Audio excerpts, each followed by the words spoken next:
আপনারা একটু আরবি শব্দ ব্যবহার করেন, চাঁদাবাজির অন্যান্য তো চাঁদাবাজি বলে, আপনারা সেটা না বলে আপনারা হাদিয়াবাজি করেন, ইয়ানতবাজি করেন। হাদিয়া একটা আরবি শব্দ দিয়ে ওটাকে একটা কাভার দেওয়ার চেষ্টা করেন, কিন্তু সেটাও হলো একটা বড় ধরনের এই হাদিয়াবাজি ইয়ানতবাজি, এটা আপনারা কম করেন না। এবং বহু জায়গায় প্রমাণ আছে যে ধমক দিয়ে থ্রেট করে করছেন। আমি তো 2-3টার নাম মাত্র বললাম, অসংখ্য আছে। তো মানে কথা বলবেন, হ্যাঁ আমার কথা হলো রাজনৈতিক দলগুলো তো থাকতে পারে, ঢুকে যেতে পারে, কিন্তু সেই দল তার বিরুদ্ধে ব্যবস্থা নিচ্ছে কিনা।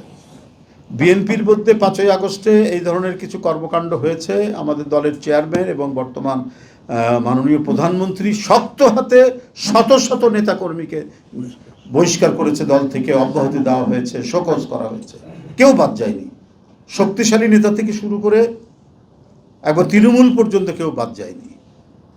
তারপরে চাঁদাবাজির অভিযোগ করেন। তো আপনাদের নামে এবং আপনাদের অধিকাংশ রোকন সদস্য, তার নানা ধরনের আপনাদের যে মানে কাঠামো, যে সাংগঠনিক কাঠামোর মধ্যে নানা স্তরের লোক,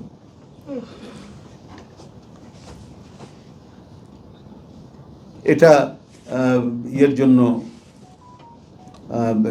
অভিযুক্ত হয়েছে। যখন পেপারে এসছে তখন আপনারা বহিষ্কার করেছেন।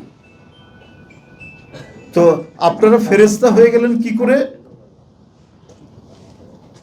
এত একেবারে পরিশুদ্ধ হলেন কি করে? তাহলে যেগুলো ধরা পড়েনি তারা তো আছেই আপনার দলের মধ্যে, তাহলে বড় বড় কথা বলছেন যে?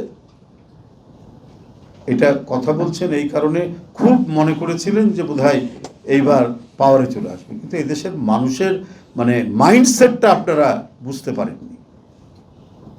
এদেশের মানুষ ধর্মভীরু, কিন্তু জামাতকে পছন্দ করে না।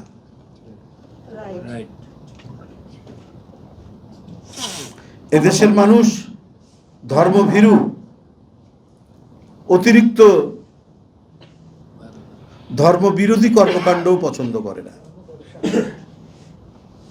একদিকে যেমন ধর্ম ব্যবসা জামাত করেছে, তাদেরকেও পছন্দ করে না। এদেশের মানুষ আবার একবারে ধর্মের বিরুদ্ধে বিদ্রোহকারী আওয়ামী লীগের সহ তাদের যে সমস্ত সহযোগীরা আছে, তাদের যে কর্মকাণ্ড, সেটাও পছন্দ করে না। আওয়ামী লীগের এক নেতা যেমন বলেছিলেন, মনে নাই আপনার, লতিফ সিদ্দিকী, যে হজ, মক্কা শরীফ এগুলো নিয়ে কি মন্তব্য করেছিল না, মনে আছে তো আপনার? যে হজ এটা অর্থনীতি, আরবরা অর্থনৈতিক কারণে এটা করেছে। মানুষ এগুলো পছন্দ করেনি। আবার ধর্মের নাম বিক্রি করে, ধর্ম ব্যবসা করে, জান্নাতের টিকিট বিক্রি করে মানুষকে ধোঁকা দেওয়া, এটাও এদেশের মানুষ কোনোদিনই এটা পছন্দ করে না।